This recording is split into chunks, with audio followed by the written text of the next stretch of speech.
বন্ধুরা, আমার মিনি ব্লগে তোমাদের সকলকে ওয়েলকাম। আজকে এই কাঁচা আমড়া দিয়ে তোমাদের দুটো রেসিপি আমি শেয়ার করব। তো চলো ভিডিওটা প্রথম থেকে শেষ পর্যন্ত দেখতে থাকো।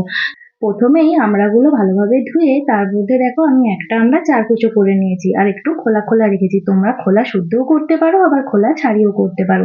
খুব কম উপকরণ দিয়ে আজকে করবো এই রেসিপিটা। এই দেখো, এখানে নিয়েছি একটা শুকনো লঙ্কা, একটু হলদি গুঁড়ো আর একটু নুন, আর এখানে নিয়েছি গোটা সর্ষে, আর এখানে আছে এক বাটি চিনি। এইটুকু চিনিটা হবে না, আর একটু চিনি দিতে হবে কিন্তু। এই দেখো, এরপর আমি কড়াইয়ে দিয়ে দিলাম তেল, আর কড়াইয়ের তেল গরম হয়ে গেলে এর মধ্যে দিয়ে দেবো ফোড়ন। আর এখানে কিন্তু ফোড়নের জন্য আমি ইউজ করেছি গোটা সর্ষে আর একটা গোটা শুকনো লঙ্কা। তো প্রথমে আমি ফোড়নটা দিয়ে দিলাম, আর এটা একটু ভাজা ভাজা হয়ে গেলে দেখতে খুব সুন্দর একটা স্মেল আসছে। আর এখন এটা কমপ্লিট হয়ে গেছে। এরপর এর মধ্যে দিয়ে দিলাম আগে থেকে কেটে রাখা আমড়াগুলো। এই দেখো, দেখতে পাচ্ছ? এই যে এবার তেলের মধ্যে আমি দিয়ে দেবো, দিয়ে এটা কিন্তু ভালোভাবে চোখতে হবে। এই ভিডিওটা কে কোথা থেকে দেখছো অবশ্যই কিন্তু কমেন্ট করে জানাবে, আর এই পরের ভিডিওতে আমি তোমাদের নাম অবশ্যই নেবো। আর এই দেখো, আমার কিন্তু তোমাদের সাথে কথা বলতে বলতে ভালো মতনই ছোকা হয়ে গেছে। এই দেখো, এর মধ্যে দিয়ে দিলাম 1 চিমটি হলুদ আর একটুখানি পরিমাণ লবণ। এটা কিন্তু তোমরা যতটা পরিমাণ করবে ততটা পরিমাণ নেবে। আমি খুব কম পরিমাণ করেছিলাম তাই আমি কম পরিমাণই দিলাম।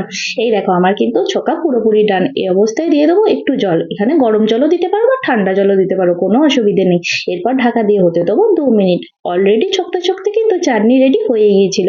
আর এরপরে দেখো, আমার কিন্তু বয়েল করা হয়ে গেছে। আর উপর থেকে দিয়ে দেবো চিনি। আমি কিন্তু এইটুকু চিনি দিয়ে প্রায় 1 কাপ পরিমাণ চিনি আমি দিয়েছিলাম, কারণ আমড়াগুলো ছিল প্রচন্ড টক, তাই একটু চিনি দিতেই হতো। এই দেখো, আমার কিন্তু একদম রেডি হয়ে গেছে আজকে আমরা চাটনি। তো রেসিপিটা কেমন লেগেছে তোমরা কিন্তু অবশ্যই কমেন্ট করে জানাবে। আর আমার ভিডিও যদি ভালো লেগে থাকে তোমরা কিন্তু লাইক, কমেন্ট আর শেয়ার করতে ভুলো না। এই দেখো, আমার কিন্তু আজকে আমড়ার চাটনি রেডি হয়ে গেছে। এই আমড়ার চাটনি একবার বাড়িতে তোমরা বানিয়ে দেখতেই পারো, অসাধারণ টেস্ট। আগেই বলেছি আজকে আমরা দিয়ে করব দুটো রান্না, তো আমড়ার জন্য দ্বিতীয় রান্না চলো চাপিয়ে নিই। প্রথমেই দেখো, আমি একটা প্রেসার কুকারের মধ্যে ডাল কিন্তু দিয়ে দিয়েছি, আর এখানে হবে আজকে আমড়ার ডাল। তো দেখো কিভাবে বানাই, এখানেও খুব কম উপকরণ। আমরা কিন্তু খুব কম পরিমাণ দেবে যদি সেটা টক হয়। আর এখানে সাদা কালো সর্ষে পাইল করা, আর আছে একটু তেজপাতা। প্রথমে কড়াইয়ের মধ্যে দিয়ে দিলাম তেল, আর কড়াইয়ের মধ্যে তেলটা গরম হয়ে গেলে তার উপর দিয়ে দেবো সর্ষেগুলো, আর এখানে দিয়ে দিলাম তেজপাতাটাও। এখানে তোমরা লঙ্কার ফোড়নও দিতে পারো, বাট সেই মুহূর্তে আমার মনে ছিল না। তো এরপর আমি ওপর থেকে দিয়ে দিলাম আমড়াগুলো। খুব বেশি আমড়া দেবো না, কারণ আমড়াগুলো ছিল প্রচন্ড পরিমাণ টক, তাই খুব বেশি দিয়ে দিলে ডালটা আর খাওয়াই যাবে না। তো এর উপর থেকে দিয়ে দিলাম 1 চিমটি পরিমাণ হলদি গুঁড়ো, মানে যে ডালে যেটুকু লাগবে সেটুকুই, আর লবণটাও ওপর থেকে দিয়ে দিলাম। তো এগুলো সব মশলাগুলো ভালোভাবে মিক্সড করে নেবো। আর এদিকে দেখো, প্রেসার কুকারে আমি ডাল বসিয়ে দিয়েছিলাম। এই দেখো, ডাল কিন্তু সেদ্ধ হয়ে গেছে প্রায় তোমার 80% মতন। এই দেখো, এবার এই সেদ্ধ ডালটা এই যে কড়ার মধ্যে যে মশলাগুলো আমি সব ছকে রেখেছিলাম তার মধ্যে কিন্তু আমি দিয়ে দেবো।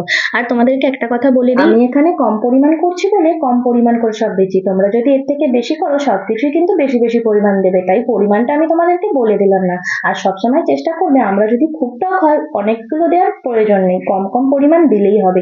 এরপরে ডালটা আমি ফুটতে দেবো 2 মিনিটের জন্য, আর 2 মিনিট ফোটা হয়ে গেলেই রেডি হয়ে যাবে আমড়ার ডাল। তো দুটো রেসিপি তোমাদের কেমন লাগলো অবশ্যই কিন্তু তোমরা কমেন্ট করে জানাবে। আর প্রত্যেকবারের মতন এবারেও তোমাদেরকে আমি একই কথা বলবো, তোমাদের কমেন্ট আমাদের এগিয়ে যাওয়ার অনুপ্রেরণা।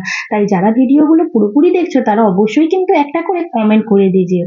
তো রেডি হয়ে গেছে আজকে আমাদের আমড়ার ডাল। তো দুটো রেসিপি কেমন লেগেছে তোমরা অবশ্যই জানিও। আর দেখা হচ্ছে তোমাদের সাথে নতুন কোনো ভিডিওতে। ততক্ষণ পর্যন্ত আমাদের সঙ্গে থাকো আর আমার ভিডিও দেখতে থাকো। চলো আজকের মতন টাটা।